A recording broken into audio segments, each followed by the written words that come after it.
Hello everyone, today is Sunday. I have arrived at the Baps Sri Swaminarayan Mandir of Chino Hills. Mandir is a Sanskrit word meaning Hindu temple. Here are some cool facts about the Baps Mandir.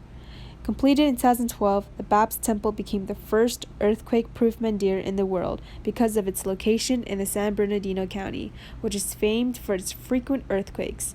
It involved 1.3 million man-hours of construction and 900 volunteers, which majority of them are second-generation Indian American students. The Baps Mandir was built to last thousands of years. And here I am just like rambling on. So this is us in front of the temple. Indrajit, Jeremy, Keon, and I were supposed to meet in front of the marble temple before we went in for the 11:15 RT service. We had found Sean along the way, so he joined with our group. Applying Ninian Smart's 7 dimensions of religion, the Baps temple contained a ritual element called an arti. I couldn't film inside the temple, but I did take notes and sketch the deities.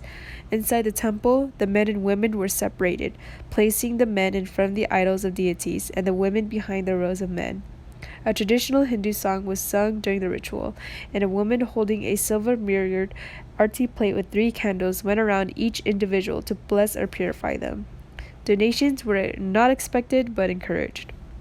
It went on for about 5 to 10 minutes until the men rose to give prayer to the deities and the gurus, along with educating themselves on the history of the gurus of the Baps branch of Hinduism. Okay, so in the temple, I didn't ask for a tour because I was scared, but I did accidentally join in a tour group with Sean. So I heard a little bit of narrative and myth regarding the first founder of the Baps Mandir branch. The story I heard was how the first founder witnessed an animal sacrifice for consumption and said, "Stop!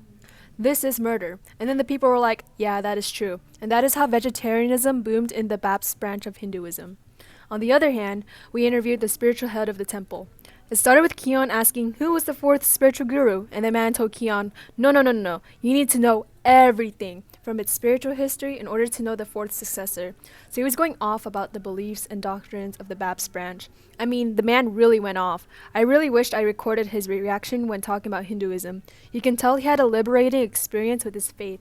He also discussed about the ethics and Hindu behavior. Additionally, he emphasized on respecting your parents first and everyone else around you.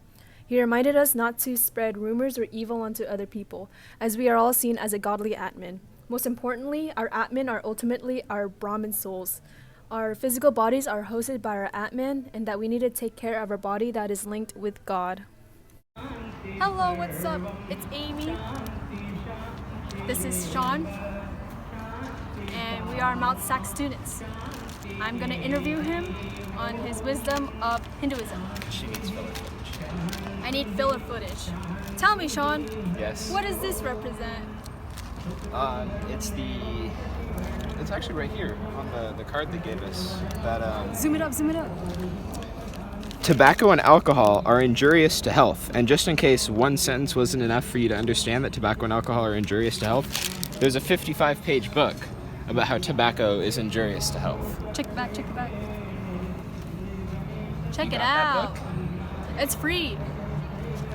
And they told us, the cash register person told us, hey, take as much as you want, spread it around. And so I am going to spread it around Message that alcohol is injurious to Mount Sac students, just randomly.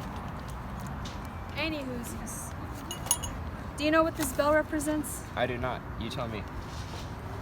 I actually don't know, but okay, I actually looked it up, and this handheld bell is called the Ghanta, and it's a ritual bell used in Hinduistic religious practices.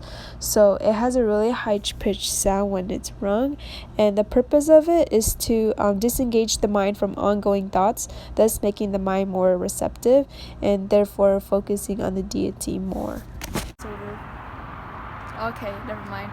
So we have cool bracelets that is a nice keen reminder of like how we should live our life. Did you guys get this thing? We did not. We did not. It tells you what the... And then there's this Nandachari is a sanctified red and yellow thread that symbolizes comfort and sanctuary from the daily challenges we face. It is tied on the right wrist of an individual along the special prayer that offered for blessing and peace. So the right hand for a right life. Okay, so inside the temple, there are two Vishnu avatars that are on the altar. Their names are Sri Sita Rama and Sri Hanuman. And these devotees pray to him, asking for protection against evil forces.